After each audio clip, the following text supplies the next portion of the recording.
Bienvenue sur Africa 24 pour cette nouvelle édition de l'Africa Tonight. Au sommaire de l'actualité, 5 chefs d'État et un Premier ministre africain reçus ce mardi 10 novembre à l'Elysée par le président français François Hollande au cœur des échanges, notamment la préparation de la conférence climatique, la COP21, qui s'ouvrira à Paris, capitale française, le 30 novembre. Honneur aux forces armées ce 10 novembre au Sénégal à l'occasion de la journée qui leur est consacrée chaque année et ce depuis 12 ans. Et puis découverte en fin d'édition de la Foka Beauty Academy, une école internationale d'esthétique inaugurée ce lundi à Niamey, la capitale nigérienne. Les présidents du Gabon, Ali Bongo, du Bénin, Boni Yayi, de la Guinée, Alpha Condé, du Ghana, John Dramani Mahama et le Premier ministre éthiopien, Ali Mariam Desalegn, ont été reçus ce mardi par le président français François Hollande à l'Elysée. Une rencontre qui s'inscrit dans le cadre de la préparation de la COP21, la conférence climatique qui se tiendra à Paris, mais aussi du sommet de Malte sur la crise migratoire. Reportage de notre envoyé spécial Paul de Singwe. C'est une réunion en prélude à la COP21 prévue du 30 novembre au 11 décembre 2015 en France. Plusieurs chefs d'État africains se sont retrouvés autour de François Hollande à l'Élysée ce mardi 10 novembre. Tous souhaitent harmoniser leur stratégie pour que la COP21 soit une réussite, mais surtout que les propositions africaines reçoivent un écho favorable. L'objectif est de faire en sorte que personne ne soit laissé sur le quai. C'est très important pour nous et nous sommes prêts, je voudrais vous rassurer, Monsieur le Président, et devant la presse, que le continent africain en est conscient. Nous allons prendre nos responsabilités, ce qui revient de nous. Ce que nous avons compris, Président, en tout cas la lecture que je fais de votre vision, est qu'on ne peut pas aboutir à la réalisation des ODD, des objectifs de développement durable, sans lever le préalable.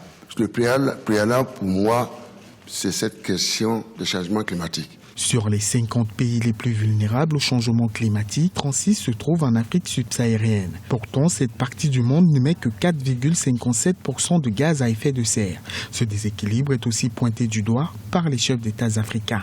Pour nous, Africains, qui serions encore une fois les premiers à subir des plus graves changements climatiques, alors que nous faisons des efforts. Nous, par exemple, venant des pays de forêt, nous faisons des efforts tous les jours pour mieux préserver nos forêts, sachant qu'une exploitation intensive de ces forêts-là pourrait aussi accélérer le phénomène de désordre climatique. Ce sont des efforts importants que nous voulons faire reconnaître, mais ce sont pour dire que l'Afrique à Paris sera au rendez-vous et parlera d'une seule voix. Le financement de l'aide aux pays en voie de développement pour contribuer à la réduction des émissions de gaz à effet de serre serait également au centre des débats de la COP21. Les pays africains réclament plus de financement, mais surtout un accord contraignant universel. Et sachez que l'état d'urgence a été décrété par les autorités tchadiennes dans la région du lac Tchad suite à plusieurs attaques terroristes imputées à Boko Haram, alors que le Tchad assure que le groupe terroriste est désormais très affaibli. Ce dimanche 8 novembre, une nouvelle attaque dans la ville de Ngouboua faisait 5 morts et une dizaine de blessés. 11 civils avaient péri lors d'un attentat suicide dans la même région une semaine auparavant. Célébration ce 10 novembre à Dakar, capitale sénégalaise, de la 12e édition de la Journée des Forces armées. Une cérémonie présidée par le chef d'État Macky Sall qui a saisi l'occasion pour procéder au baptême de 3 promotions d'écoles militaires sénégalaises. Alioune Guindo, commentaire Jean-Célestin Djanké. Le Sénégal célébrait ses forces armées ce mardi 10 novembre 2015. Chaque année, les forces armées sénégalaises sont mises en avant à cette même date. Placé sous le thème des forces armées face aux défis sécuritaires, l'événement a été l'occasion pour le chef de l'État sénégalais Macky Sall de décorer 3 promotions d'écoles militaires sénégalaises. Le président sénégalais en a aussi profité pour revenir sur la problématique du terrorisme qui touche certains pays du continent, notamment en Afrique de l'Ouest.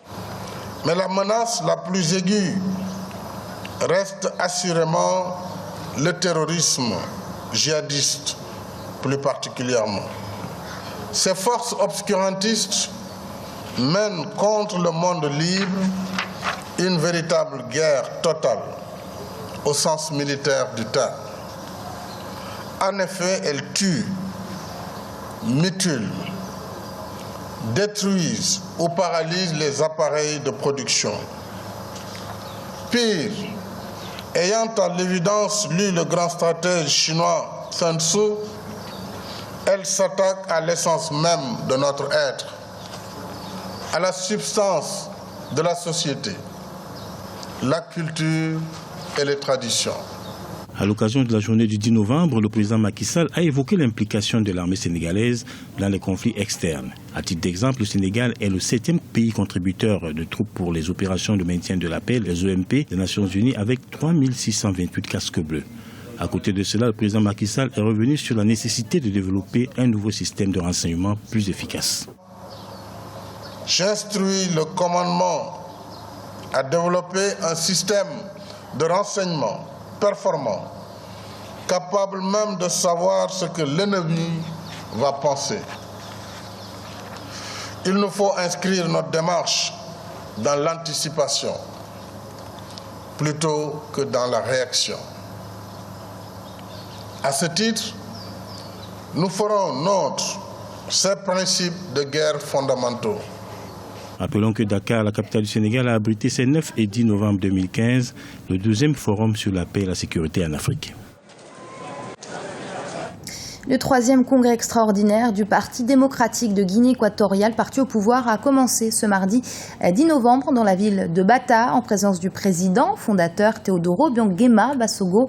Le 3e congrès extraordinaire du Parti démocratique de Guinée équatoriale se déroulera pendant 3 jours et constitue l'occasion pour désigner le candidat qui représentera le parti lors de l'élection présidentielle de 2016. Reportage de notre correspondant Policarpo et Doumassa. Le Parti démocratique de Guinée équatoriale, le parti au pouvoir, se mobilise pour la tenue du 3e congrès extraordinaire.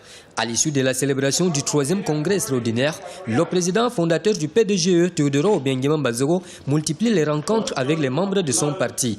Lors de la dernière réunion du Conseil national dimanche, les teneurs du parti au pouvoir ont fait le point sur les sujets qui seront soumis au congrès.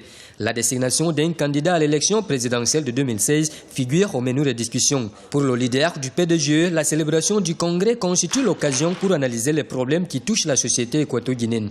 El Congreso Nacional Extraordinario es simplemente para volver a revisar. L'organisation du congrès extraordinaire n'est pas seulement pour valider la candidature du président, mais c'est aussi une opportunité pour trouver des solutions aux problèmes nationaux tous ensemble. J'espère qu'avec le programme qui nous a été présenté, on trouvera des solutions. Espero que el programa que se ha presentado encontremos la solution.